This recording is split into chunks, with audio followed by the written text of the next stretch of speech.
Today's video is about strategies for essay writing.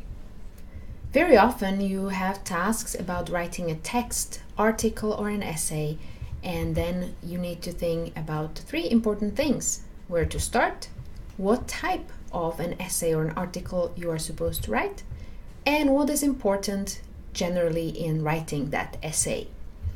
So first we'll look at where to start. It is a good idea to organize your thoughts before you start writing. It might sound old-fashioned, but mind maps, lists, pros and cons are all very helpful when you need to make up your mind what your main arguments are going to be. So let's say we are writing an essay about why or why not Norwegian schools should have uniforms. And you might argue that it's a bad idea because one cannot express one's personality in a uniform, or that they are not fashionable, or that they do not fit all body shapes. Or you can argue that it's a good idea because they create common identity for the school. They might create less bullying because one cannot flash expensive clothes, and they save you time in the morning because you don't have to think about what you're going to wear that day. So by creating a simple mind map or a list like this, you can better organize your thoughts and prepare for the arguments you want to put down in your essay. After you have made up your mind, you need to think about what type of essay you are supposed to write. Essays can discuss, describe, compare, narrate, analyze, and many other things. And it is usually a good idea to choose only one type and stick to it. It doesn't always work well if you start your essay as a narration or a description and then all of a sudden jump into analysis of something or a comparison to something you haven't mentioned before. So the main four types are compare and contrast essays, cause and effect essays, argumentative essays, and critical essays. And we are now going to look at each of them separately. Compare and contrast essays, not surprisingly, discuss the similarities and differences between two things, people, concepts, places, and so on. They can be an unbiased discussion or an attempt to convince the reader that something is better than something else. A comparison essay focuses on the similarities, and contrast essay focuses on the differences. When we look at cause and effect essays, they explain why or how some event happened or what resulted from that event. And again, a cause essay focuses on the reasons why something happened, and an effect essay discusses what happened after a specific event or circumstance. Argumentative essays are actually the essays you are very often asked to write. And the point here is to persuade the reader of your, as the writer's, point of view. You need to put down some arguments to make the reader believe what you believe. And as a writer, you can be either serious or you may attempt to be funny and use irony and sarcasm to persuade your reader. But when you are writing an essay for an evaluation in school, this is a dangerous ground, so I would recommend to stay serious and not attempt sarcasm because it might be misunderstood by your reader. Critical essays are also a type often used in school. Here you are asked to analyze the strengths or weaknesses and methods of someone else's work. So you can be asked to analyze a book by Shakespeare or a movie you have recently seen.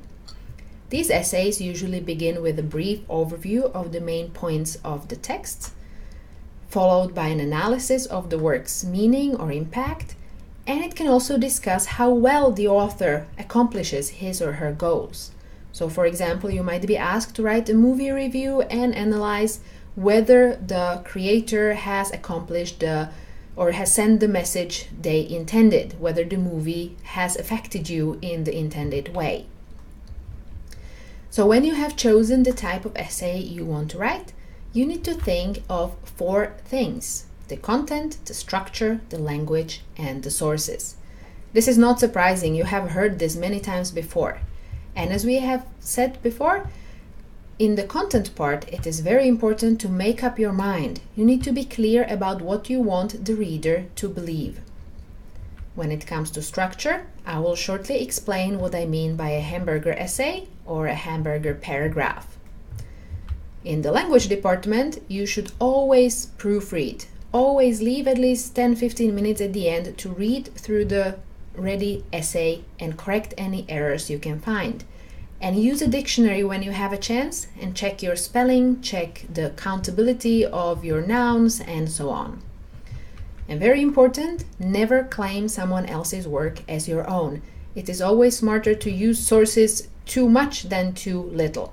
You always need to make sure that it's clear which ideas are yours and which you have quoted from somewhere else. Now the hamburger essay. Well, the hamburger essay is just a little metaphor to help you visualize what an essay should be like. As a hamburger, you have the top bun, which is your introduction, which is nice and soft and fluffy, but it should include your thesis statement. There should be a clear statement about what your main claim is. What is your opinion about the topic you have chosen? And this thesis statement usually comes towards the end of the introduction. After the introduction comes the juicy part. This is the body of your essay. Here come all the quotes, all the arguments, all the supporting examples, your lettuce, tomato, and the juicy meat. So here is where the persuasion of the reader takes place.